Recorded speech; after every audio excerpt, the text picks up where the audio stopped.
show is a retrospective of my works, mostly in the U.S., 32 years worth of sets and costume design, and scale models and actual costumes. I came from Bacolod, which is, as you know, a hotbed of culture.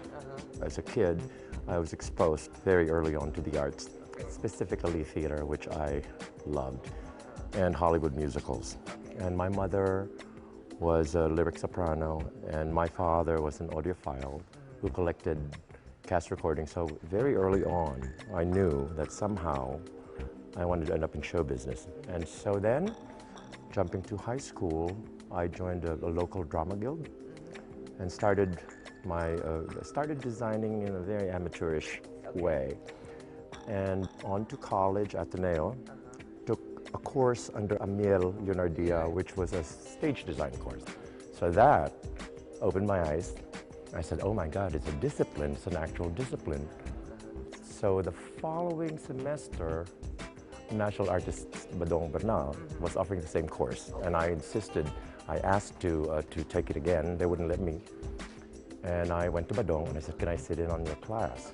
After graduation, Badong took me under his wing and hired me as an assistant and mentored me, really, and gave me my first break, which was a ballet for Ballet Philippines called Carnival by Fokin. And that was my debut at 21. Then I got Wanderlust.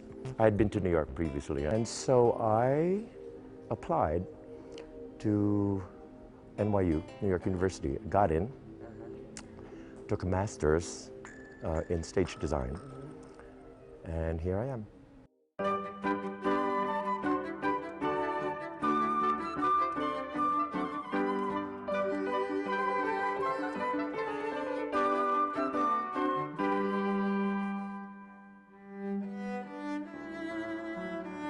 What we do as designers, which a lot of people don't seem to realize, is we are storytellers.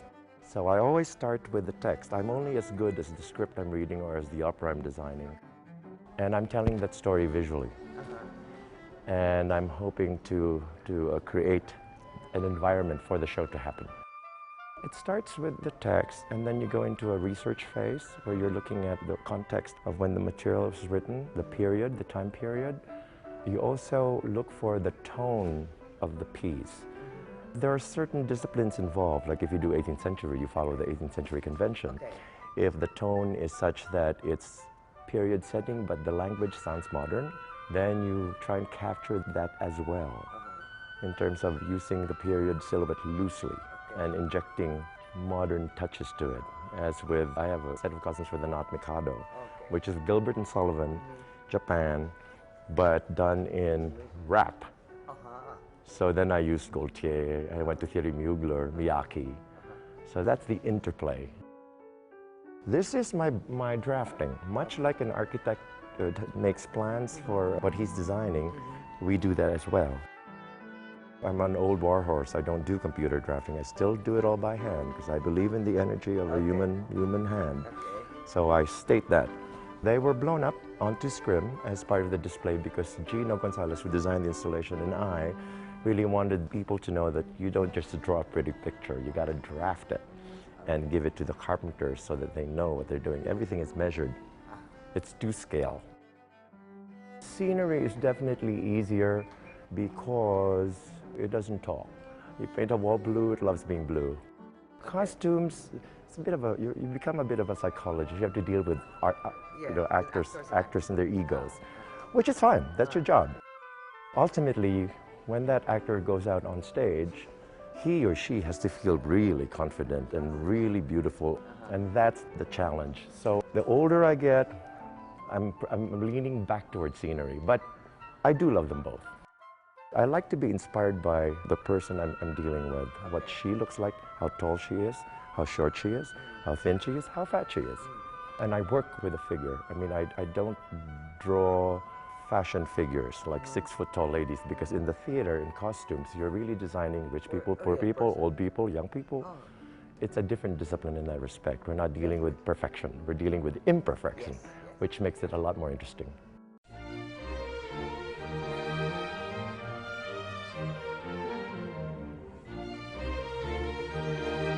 every show is a journey, a lovely, lovely journey.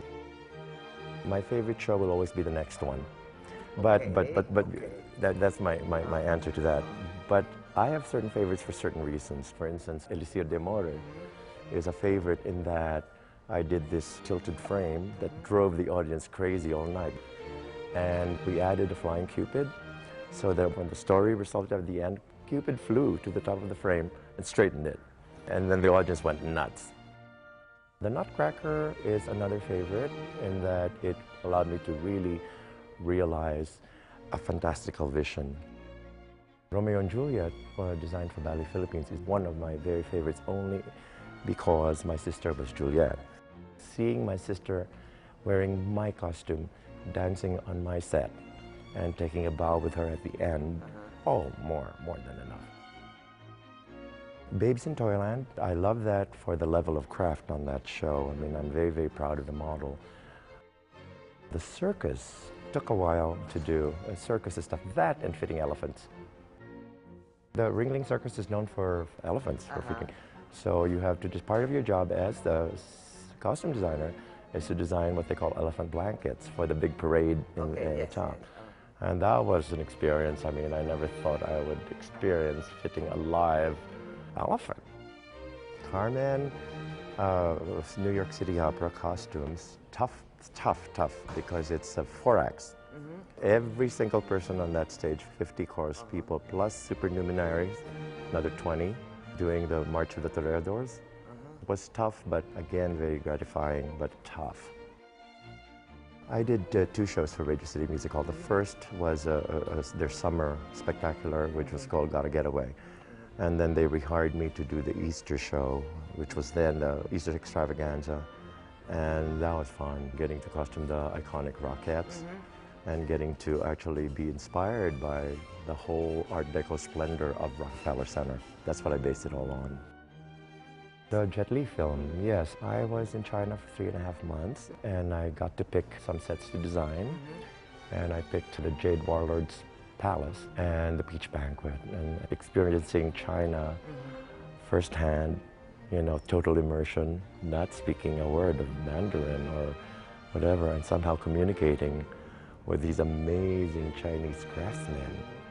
That in itself, you know, was wonderful.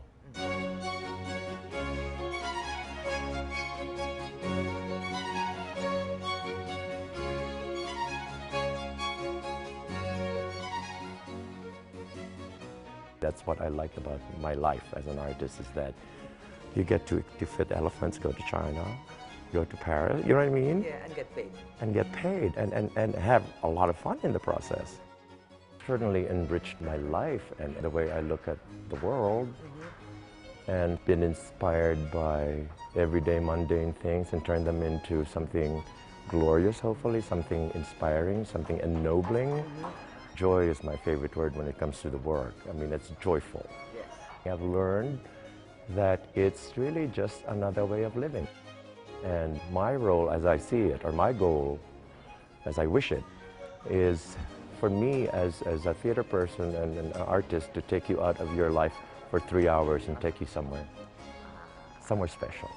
And when you smile, when you see my set, then I've done my job, according to me.